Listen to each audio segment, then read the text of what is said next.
దైవత్వం అంటే ఏమిటి, దుష్టత్వం అంటే ఏమిటి, అవి ఎక్కడ ఉంటాయి అనే విషయం ఇంతకుముందు వీడియోలో వివరించాను. ప్రాపంచిక ఆత్మ ద్వితీయ మనసు యొక్క డిలోని రాక్షసత్వం లేదా దుష్టత్వంను కలిస్తేనే అది దుష్టశక్తి అవుతుంది అని తెలుసుకున్నాం. పైన ఉన్న చిత్రపటం గమనించండి. డిలోని మంచి లేదా చెడు ప్రాపంచిక సమాచారం మరియు కోరికలే దైవత్వం లేదా రాక్షసత్వం. అంటే దయ్యం అనే సపరేట్ జీవి లేదు. మనిషిలోని తత్వాన్ని బట్టే ఆ మనిషి దేవుడు అనిపించుకుంటాడు లేదా దయ్యం అనిపించుకుంటాడు అని తెలిసింది కదా. మరి మనిషిని దయ్యంగా లేదా రాక్షసుడిగా మారుస్తున్న దుష్టశక్తిని బంధించడం ఎలా? దుష్టత్వమును ద్వితీయ మనసు యొక్క డి అనే జ్ఞాపకాల పుస్తకంలోనే ఉండనివ్వండి. కానీ ప్రాపంచిక ఆత్మ అంటే ఏబీసీ తన ధ్యాసను మాత్రం దాని మీద నుండి తీసివేసి జి అంటే ధ్యాన కోరికతో కలిసి హెచ్లో అంటే హృదయంలో బంధించండి. అప్పుడు దుష్టత్వం మీద ప్రాపంచిక ఆత్మ యొక్క ధ్యాస పడక అదే క్షీణించిపోతుంది. దానిని వదిలిన మీరే సాత్వికత్వమును మించిన దేవుడైపోవచ్చు. శక్తి వాలనే దుష్టత్వం శక్తిని కోల్పోయి అదే క్షీణిస్తుంది. వాడని జ్ఞాపకం మాడిపోవడం అంటే అదే. ఇదే ఫోకస్ డైవర్షన్ అంటే ధ్యాస దారింపు మళ్లింపు పద్ధతి.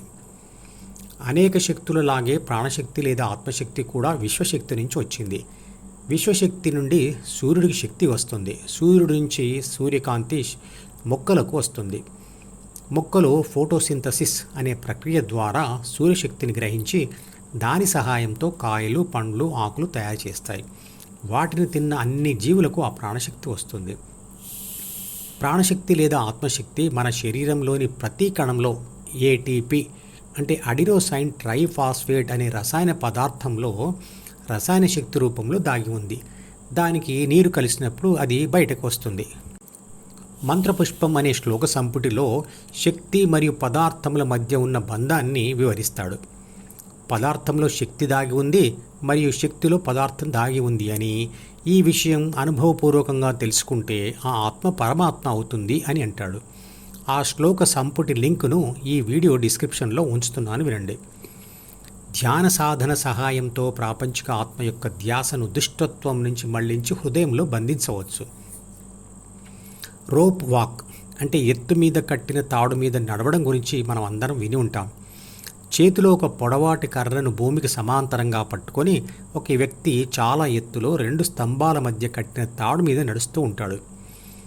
తాడు మీద ముందుకు కదులుతూనే క్రింద పడకుండా ఉండడానికి అతను ఆ కర్రను చేతులతో కుడి ఎడమ వైపుకు కదిలిస్తూ తనను తాను బ్యాలెన్స్ చేసుకుంటూ ఉంటాడు.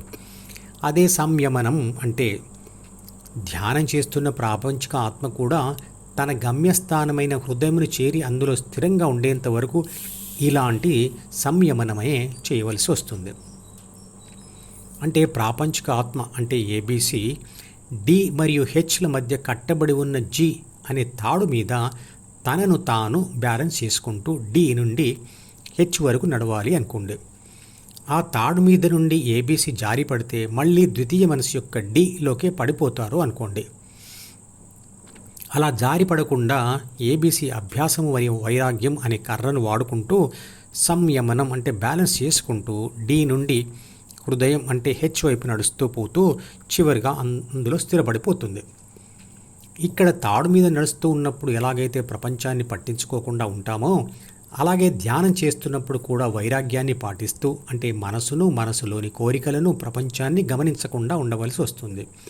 అంటే తిరస్కరిస్తూ పోవాలి. అదే స్థిత ప్రజ్ఞ పొందడానికి కృష్ణుడు చెప్పిన 2 పద్ధతులలో ఒకటైన వైరాగ్యం. ఇక కృష్ణుడు చెప్పిన 2వ పద్ధతి అయిన అభ్యాసం అంటే గమ్యం మీద ఉండాల్సిన తీవ్ర ధ్యాస అంటే హృదయం మీద ధ్యాస.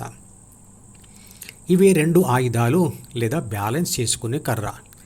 ఇదే ప్రాపంచిక ఆత్మను హృదయం చేరుస్తుంది మరియు అందులో స్థిరపరుస్తుంది. ఏబీసీ తాను చేస్తున్న 7 పనుల ప్రభావం చేత తయారు చేయబడిన ద్వితీయ మనసుకు తానే బానిస అయిపోయి అందులోని కోరికలతో కలిసి అనేకమైన అనుభవాల కోసం ప్రయత్నం చేస్తూ కొన్ని అయినా విషాద అనుభవాలు పొందుతుంది. అప్పుడు అది డీని విడిచి హృదయం వైపు వెళ్ళాలి అనుకోవచ్చు. ఆ ప్రయత్నంలో చాలాసార్లు ఓడిపోయి అలవాటుగా మళ్ళీ డీలో పడిపోతుంది. ఆ సమయంలో ఏబీసీ హెచ్ని చేరేందుకు అభ్యాస వైరాగ్యాలతో మరో ప్రయత్నం చేయడమే ఆత్మ సంయమనం. ధ్యానం, దానం, తపస్సుల ఉద్దేశం కూడా అదే. తపస్సు అంటే కోరికలు, అనుభవాలు, మాటలు తగ్గించుకోవడం. ఏబీసీ డి అనే ఒక ఒడ్డు నుండి అన్ని వదిలేసి పడవలో జీవితం అనే నదిని దాటి హృదయం అనే అవతలి ఒడ్డుకు చేరడమే ధ్యానం, దానం, తపస్సుల లక్ష్యం.